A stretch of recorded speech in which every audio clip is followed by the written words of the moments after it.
In The Shining, there's a chilling detail that goes deeper than most viewers realize. Remember those pages filled with "all work and no play makes Jack a dull boy"?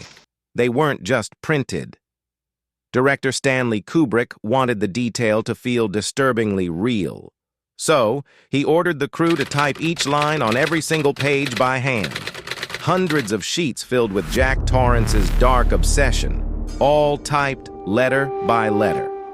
Each page reflects Jack's descent into madness. In every language they filmed it too. Kubrick's attention to detail is what makes The Shining a psychological masterpiece.